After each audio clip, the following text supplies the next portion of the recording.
Welcome to App Stories, a weekly exploration of the world of apps. Today's show is brought to you by Yoink. I'm John Voorhees, and with me is my co-host, Federico Viticci. Hi, Federico. Hey, John. How are you? I'm doing all right. You know, we did a show just before we talked to the Altos Odyssey guys. We did a show about app culture and mindfulness and meditation apps, and we had intended to talk about health, fitness, and kind of quantified self-type apps at that time, but we ran out of time, so we thought we would hit that topic today. Yeah, it's something that's been on my mind a lot, especially since I started working out every day about a month ago, and I'm still going. I haven't missed a single day so far. And the exploration that I've been doing of all these fitness apps and how to use ResearchKit properly on iOS, all these data points. It's something that's always been fascinating to me, especially even since before the Apple Watch. Back when the iPhone was the only fitness device, if you will, that I was using. And it's been really interesting to me to sort of understand how things have grown since the Apple Watch, since watchOS and the activity app and all the work that Apple has been doing. I think there's a really fascinating history here. And I thought we should start maybe by remembering some of the early apps in this space. This is a category that's really exploded, especially just in the last few years. But really, from the very beginning, there were apps that were health and fitness type apps. But because of the limitations of the hardware when the iPhone debuted, most of them were for recording information. It was like a database of recording your workouts so you could go back and look at it and track things. But it wasn't about collecting data like it is today. That changed over time. I'd say the category really started taking off with a couple of different bits of hardware that were added to the iPhone.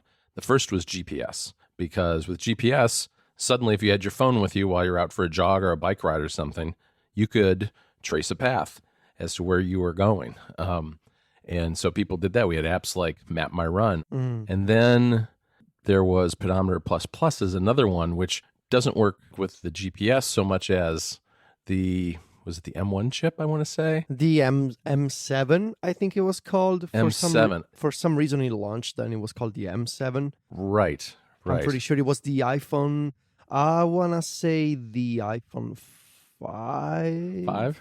5? So Pedometer Plus Plus, we wrote about this. It used the M7 chip in the iPhone 5. It was the motion coprocessor that Apple rolled out with the iPhone 5, and it was basically this tiny chip inside of the iPhone that was used for motion and activity stuff. Pedometer Plus Plus by _ David Smith was one of the first apps that sort of pioneered the idea of building a pedometer application around this new chip inside of the iPhone, which was way more accurate than whatever had been done before. Right, and it was interesting because the APIs for that didn't come out until the new phone had been announced in the fall, right? WWDC happened in June that year, and Apple announced a bunch of new APIs, but it wasn't until after the phone had been revealed in September that these APIs were actually added to what developers could use, and David kind of jumped right on that and got it out before the new iPhone 5 came out. Yeah, and it was basically, I remember I just found the article that we did on Mac Stories. It was October 2013, so we're talking 5 years ago. Right. And David launched Pedometer Plus Plus as sort of like an experiment, like a demo of what was going to be possible with the iPhone 5 M7 chip. So that is interesting that, it was able to take this new API and sort of imagine essentially a new App Store category. If you think about it, and this is before the Apple Watch, this is before ResearchKit, this is before having like this tiny device on your wrist that can count your steps. But developers were already exploring the idea of taking this motion and activity data and making something out of it that was useful. Right, and so there were other apps that came along as well that took advantage of the M7 chip, doing things like for running and hiking and all sorts of things. But the category has really taken off since the Apple Watch was introduced. Now we've got all sorts of things, including Apple has been expanding greatly the software offerings that it has with things, as you mentioned, like the Workouts app. I remember doing sort of this whole using the iPhone as a fitness companion thing before the Apple Watch. I had this big story that eventually got me invited to an Apple event that I did Right. about using the iPhone for health and recovering from, cancer treatments and all that. That I did in early 2014 or 2015, I think, but I didn't have an Apple Watch. And I was using stuff like Fitbit wristbands and stuff like MyFitnessPal to log calories, and apps like LifeSum, basically building all these integrations that either by logging things manually, like the food that I was eating, and integrating with the Fitbit API, I was building this kind of dashboard of all my health data before the Apple Watch. And then, of course, when the Apple Watch launched, everything basically changed, especially because of the workout and the activity stuff that Apple is doing on the watch. And now that both apps, both workout on the watch and activity both on the watch and on the iPhone, they are really advanced in the sense that you can not only you can track many different types of workouts. Just last week, I think Apple announced support for skiing and snowboarding workouts. That's just crazy that we're now reached this point where Apple can support these different types of activities, and you can do stuff like save segments during a workout. You can monitor your heart rate in real time, either with a watch or with a third-party chest strap, such as the one that I have, which is a Polar H10. Everything is so advanced just compared to a couple of years ago, before the watch came out. There's been like this amazing shift just because of the Apple Watch. And I think Apple deserves credit from this point of view for sort of helping people get in shape and have a better sense of what they're doing on a daily basis. I agree. And the thing is, it's interesting because I think Apple really drilled into the workout segment of the Apple Watch very quickly. They very quickly realized that was really one of the core features of the Apple Watch. Because if you remember back to when the first Apple Watch came out, that was part of it, but it wasn't the emphasized part. It was more about apps and contacts and sending text messages and those sort of things. It was at least as much that as it was actually working out. And once they saw what people were doing with it in terms of tracking fitness, they really doubled down on that and have been doing a lot ever since to increase that part of the Apple Watch. Yeah, I think it was with the Series 2 especially that they sort of understood that the core proposition of the watch was to help you either with notifications or as a fitness companion. And I think they totally made the right decisions, because I can tell you, especially over the past month, and because I think you get notifications from me every time I complete a workout. I do. I know when you're about to start texting me again. I haven't loved my Apple Watch as much as I have in the last month. I can really see the value now. Even though I don't use the built-in heart rate sensor, it's amazing to be able to have like all this data at my disposal. And the gamification aspect, if you will, of all these badges and all these achievements, I'm starting to get into that mindset. So I think from the workout perspective and from the sort of giving people some kind of motivation to get going, I think they're doing a good job. Yeah, I think it does work too, especially this sharing aspect that you have in the activity app, because I can, go in there and see how I'm doing and then just take a quick look and see where you stand on things. And it's, just swipe over and there's Federico and he's at, 175%. Well, I mean, time zones are a thing where I get up and you're halfway to your goal usually by the time I'm having a cup of coffee. But that kind of kicks me in the butt a little bit. If he's doing this, you ought to be able to fit this into your day too. Thanks to Yoink for sponsoring App Stories this week. Yoink is a shelf app on both Mac and iOS that makes it easy to move files and other data around. On the Mac, Yoink is a great temporary storage place for files, text snippets, and images, for example. Just park something in Yoink and then move or copy it to a new location. It's perfect for when you're working across multiple spaces or in full screen mode.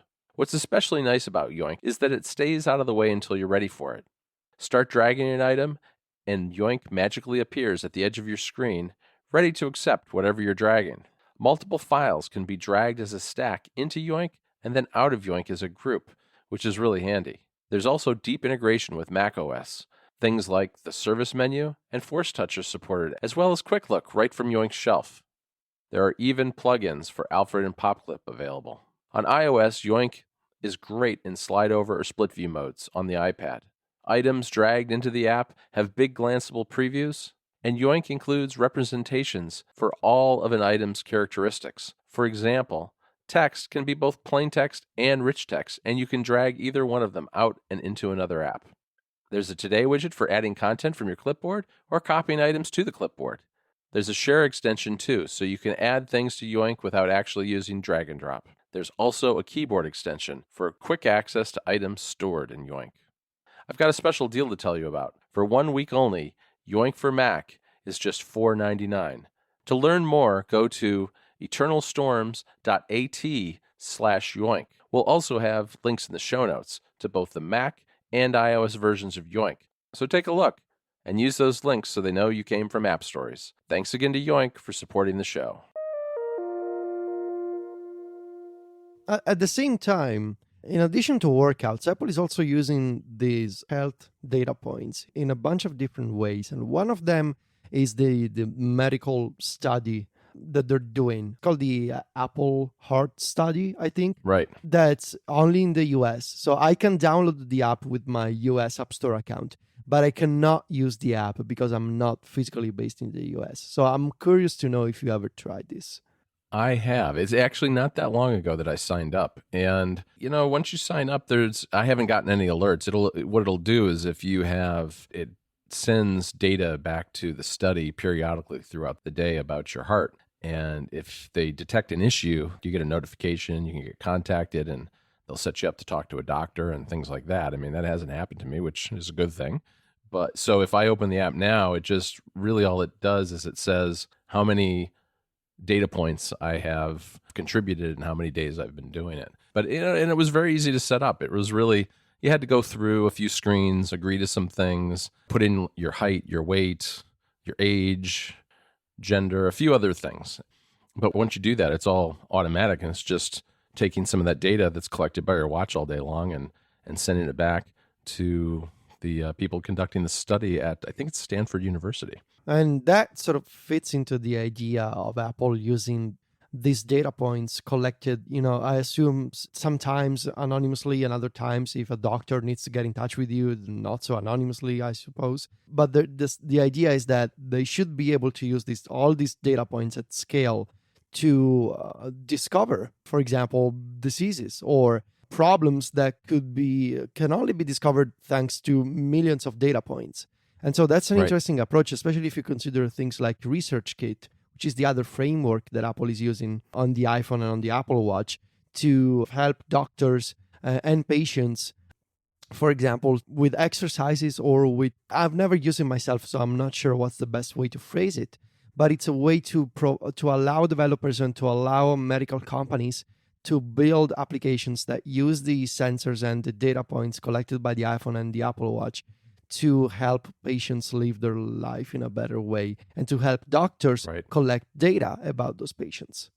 Right. I give Apple a lot of credit on this one too, just because it's at a scale that I think that normal medical research doesn't normally see, because they've made it so easy to opt into one of these studies that all of a sudden they're like, as you said, getting millions and millions of data points, which I don't know how many people are in your typical medical study, but you don't have the entire population of the United States at your disposal, or at least the entire population that owns an Apple Watch, which is a pretty big group of people at this point.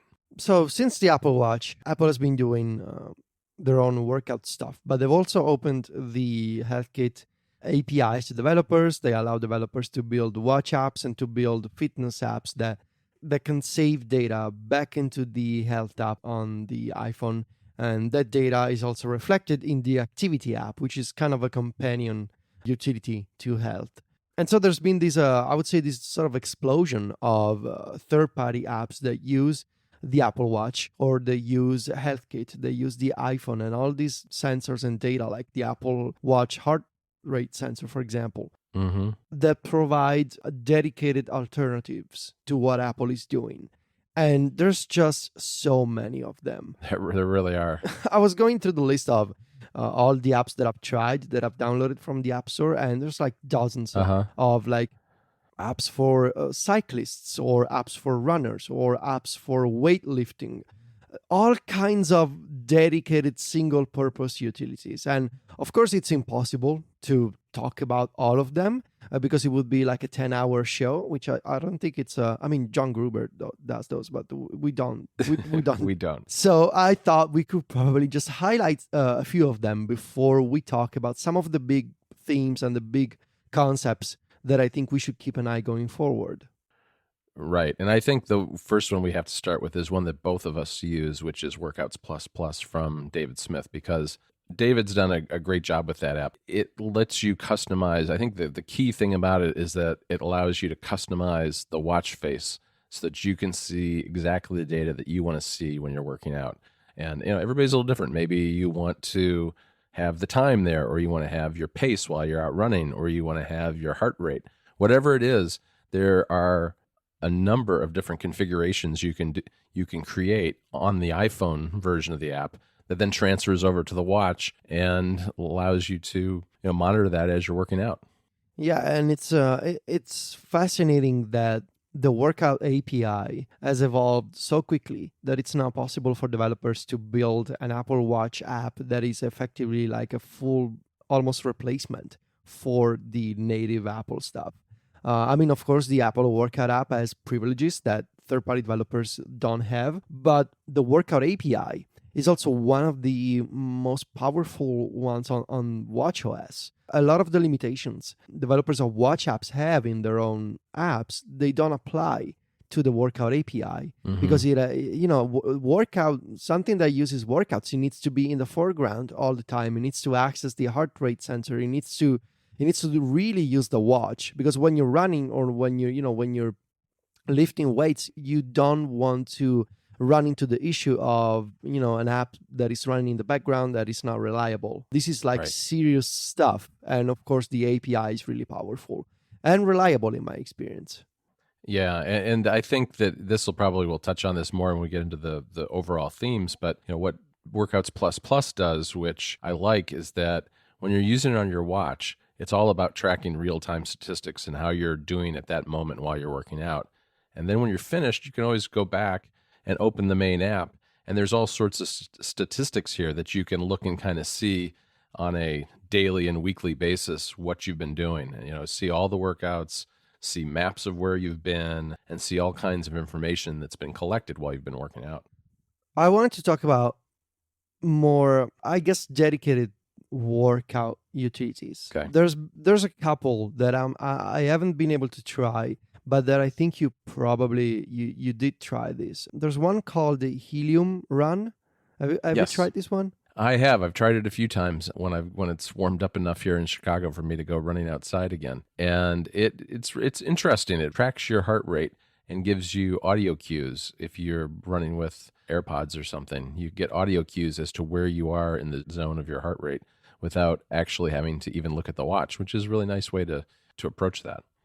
There's also a smart gym, which I think is a more like if you go to the gym and you do different routines or sets, this kind of helps you do like a bunch of custom presets. I don't know, because I don't go to the gym. I work out by myself, so I'm not sure. No, I have not. I have not actually tried that one recently because I'm kind of the same way. I don't really go to a gym. I just do things at home, one way or the other. What is interesting to me in this collection is this third app that is called Gymatic. And Gymatic has a few features that I think should probably be considered by Apple in the future. The first one is automatic workout detection. So the app can detect when you start a workout, and sometimes I guess even what type of workout you're doing.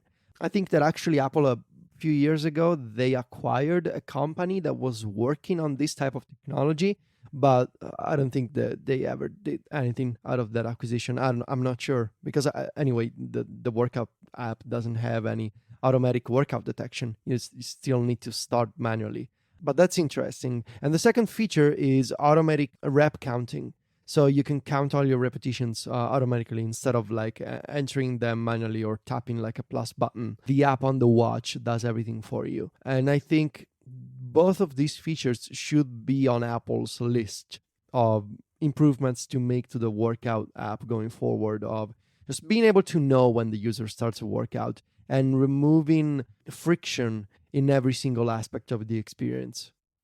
Yeah, I agree with that a lot. I mean, that is one of the things that if I don't use a workout app, it's usually because of that kind of friction where I have to start it, remember to stop it, pause it if I'm, out for a run and decide I need to walk for a little while or whatever. Making it automatic is great, which is what we have on our list too, Auto Sleep, which is a sleep tracking app, not necessarily just like a strictly fitness app, but it tracks your sleep. And I've been using that as well. And what's great about it is you don't have to do anything. It just does it. If you wear your watch to bed, it will tell you how well you slept when you get up in the morning. Yeah, I use Auto Sleep all the time, and I have accumulated months of sleep patterns and data points, which is really useful to see when I don't sleep enough because I've been playing with my Nintendo Switch.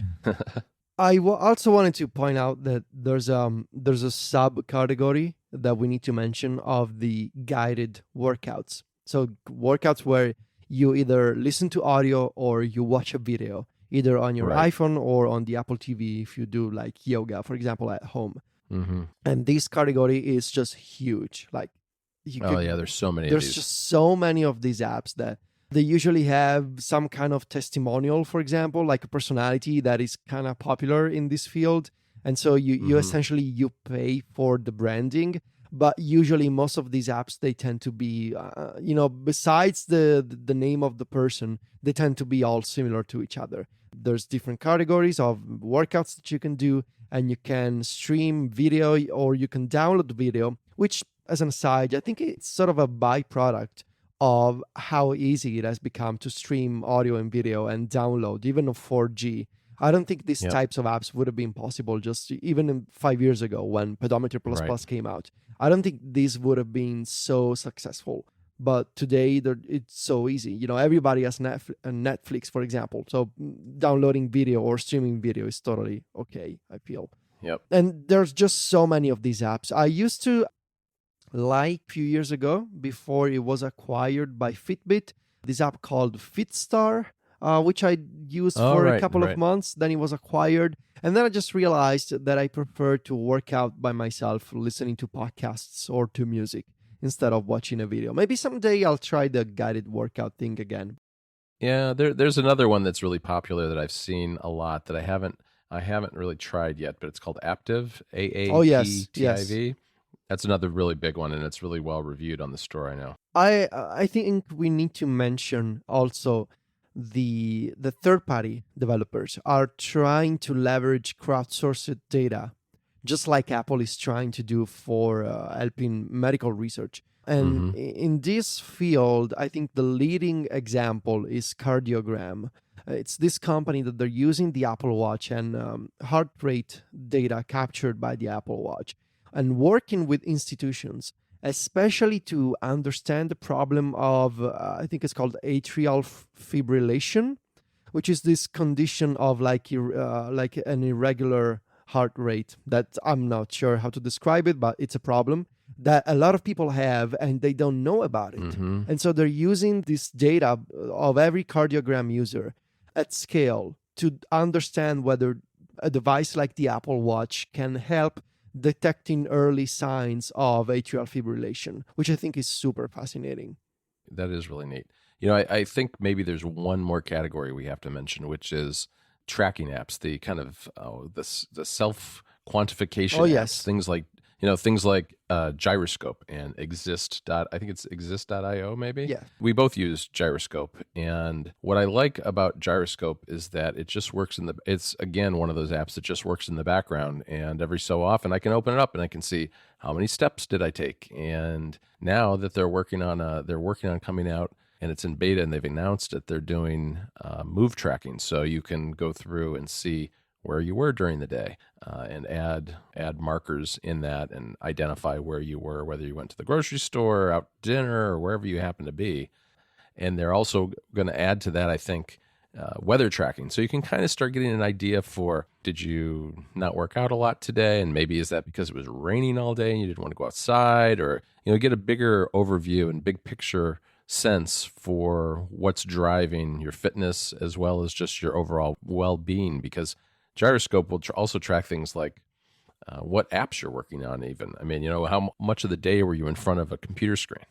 Which brings me quite nicely to one of the big themes that I wanted to discuss toward the end of the episode.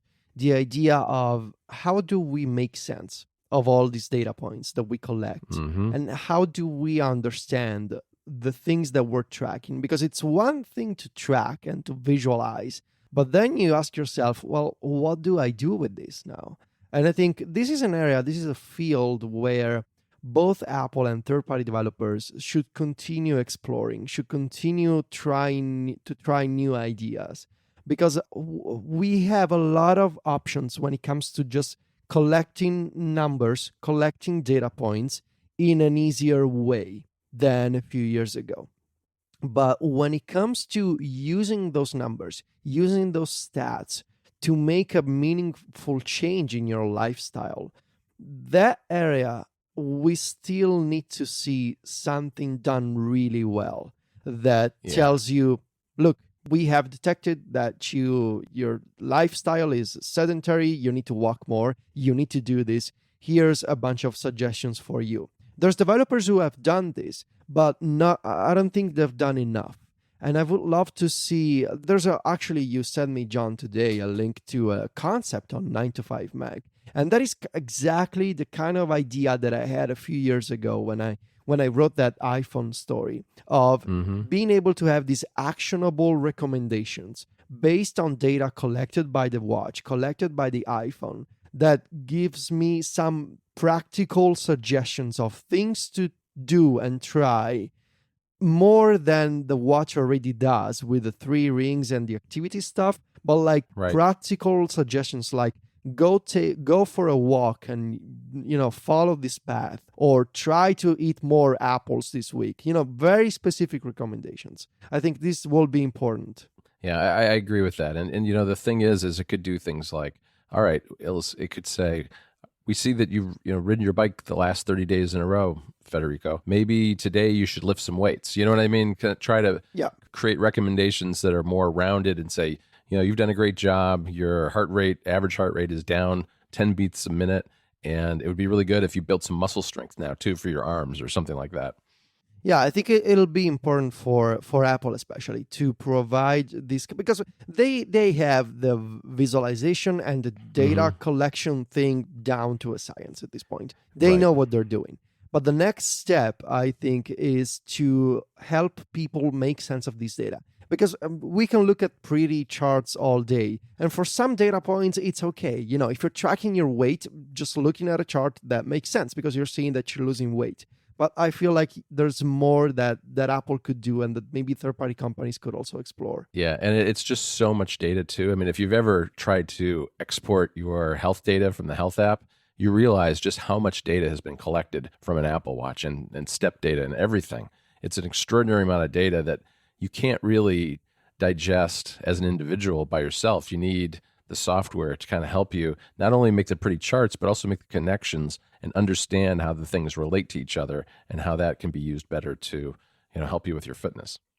So there's an old saying in computer science that there's no data like more data. So of course, I think Apple should support more types of automatic tracking, especially, we mentioned the workout detection, workout pausing, but of course, sleep tracking should be a feature that is built into the watch. Maybe a future Series 4 Apple Watch with an even longer battery or a dedicated sleep mode. I don't know, but it needs to be a system feature. Yeah, I think the only reason we haven't seen that yet is just because of battery life. But I feel like the Series 3 is really there now. Maybe it's not quite there if you exercise a lot, because that definitely is a drain on the battery. But if you just have kind of an average day and you go to bed, you'll still have plenty of charge usually to get through the night if you wear it to bed. And then at some point during the day, at some point when you're sitting at a desk or something working, just put it on a charger and an hour later, you're good to go again.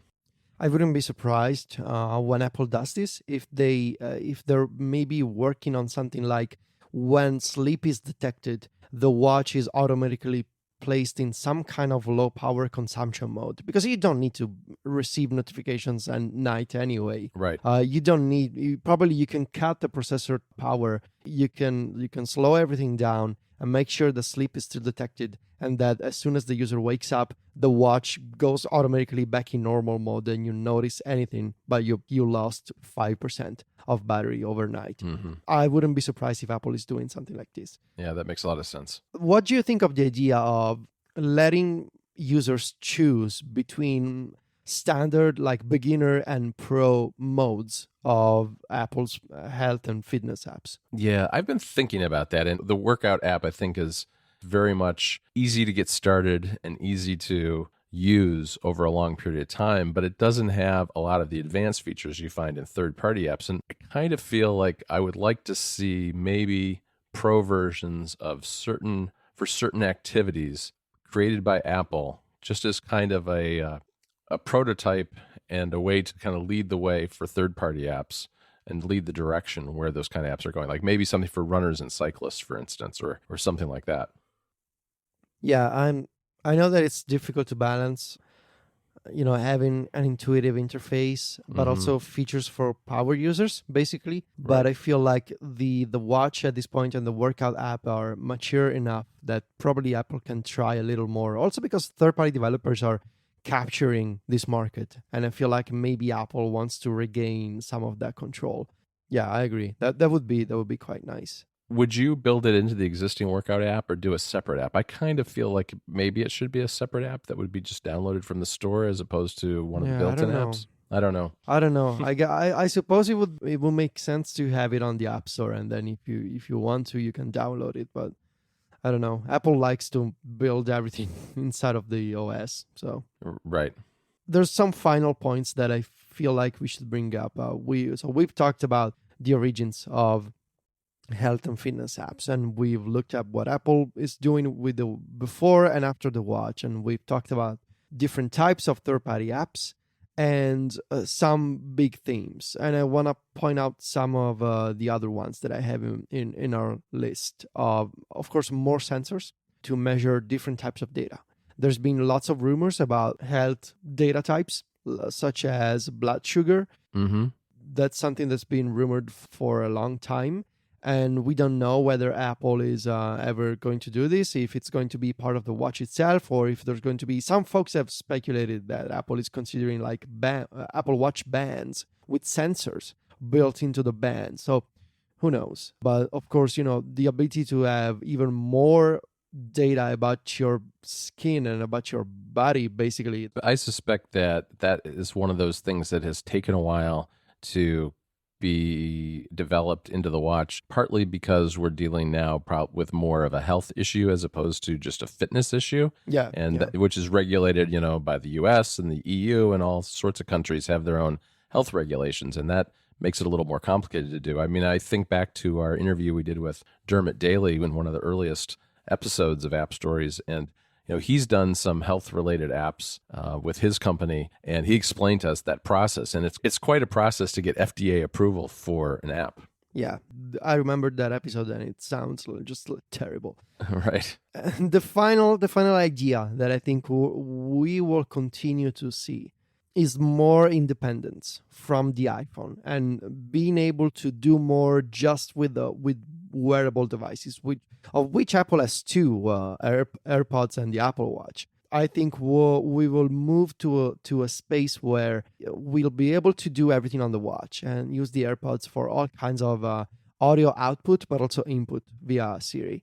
And yeah, we'll use the watch for workouts, for tracking, for communications, especially because of LTE. But then the iPhone will be where we'll get all of the insights, all of the stats and the charts and the summaries and all the data points collected in a single place.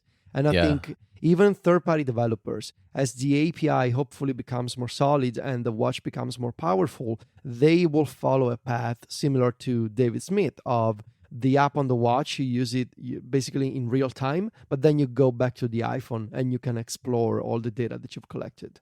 Yeah, when you think about it, it's a little bit like the old digital hub strategy with the Mac, where the Mac was at the center and all of your, good point. your digital media kind of came off of that. But now we have the phone as the hub and all of these sensors and wearables as the data collectors. Yeah, I agree. That's a great point. So we'll have the physical hub. I don't know, what do we call it? I don't know what they call it. I know you and you're making up names, Federico. Stop doing that. It's my hobby, making up Apple product names. I love it. I just love it. All right. Well, I think that's a good place to stop before you do any more damage to the naming of Apple's products. Are you sure? Well, okay, fine. All right. Thanks again to our sponsor, Yoink, for supporting the show this week. You can find the show notes at appstories.net. And as always, you can find Federico and me writing at macstories.net and for Club Mac Stories. Federico is on Twitter. He's at Viticci. That's VITICCI. And I'm at John Voorhees. JOHNVOORHWS. Talk to you next week, Federico. Ciao, John.